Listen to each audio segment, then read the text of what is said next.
దేవునికి స్తోత్రం. దేవుని ప్రజలందరికీ నా వందనాలు. ఇర్మియా గ్రంథం 6వ అధ్యాయం 26వ వచనం చదువుకుందాం. నా జనమా, పాడు చేయవాడు హఠాత్తుగా మీ మీదకి వచ్చుచున్నాడు. గోనెపట్ట కట్టుకొని బూడిద జల్లుకొనుము. ఏక కుమారుని గూర్చి దుఃఖించినట్లు దుఃఖము సలుపుము, ఘోరమైన దుఃఖము సలుపుము. దేవుని రాకడక ముందు భయంకరమైన వింతలు జరుగునట్లుగా ఈ లోక జనాంగం భయంకరమైన వింత జంతువులుగా మారిపోతున్నారు. హేతువు లేకుండా ఒకరికి ఒకరు హానికరులుగా ఉన్నారు. మనుషుల ప్రేమ సల్లారిపోతుంది. ఒకరి మీద ఒకరికి ఆత్మ సంబంధమైన ఆదరణ, కరుణ లేనివారిగా ప్రవర్తిస్తున్నారు. ఈ అంత్యకాలంలో వింత చేష్టలు మనిషి లోపల నుంచి బయటికి వస్తున్నాయి. వారి నడిచే నడక వారికే తెలియడం లేదు.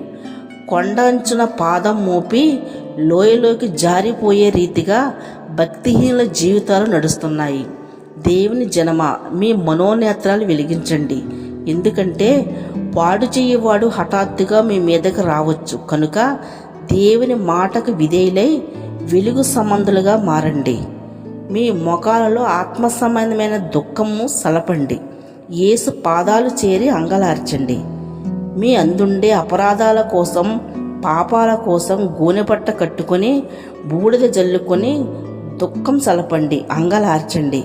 దేవునికి వ్యతిరేకమైన మీ ప్రవర్తన, మీ నడక వల్ల అపవాది మిమ్మలను నష్టంలోకి, నాశనానికి తీసుకువెళ్ళాలని పొంచి ఉన్నాడు.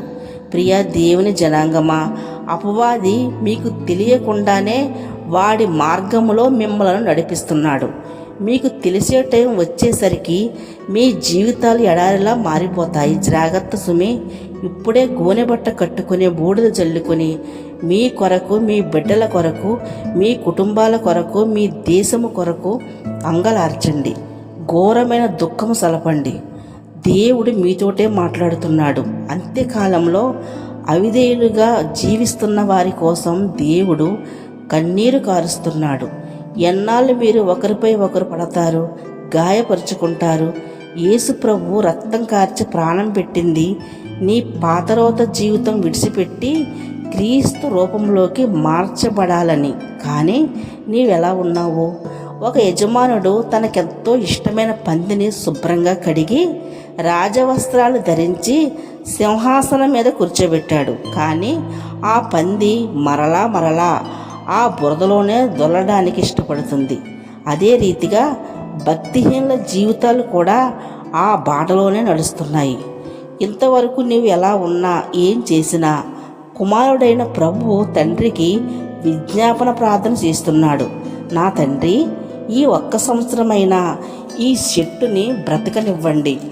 ఎరువు వేస్తాను, నీరు పోస్తాను, ఫలిస్తుందా సరే, లేదంటే మీరు నరికి వేయండి అని విజ్ఞాపన ప్రార్థన చేస్తున్నాడు. ఫలించిన ప్రతి చెట్టు నరకబడి అగ్గిలో వేయబడుతుంది. అదే రెండవ మరణం.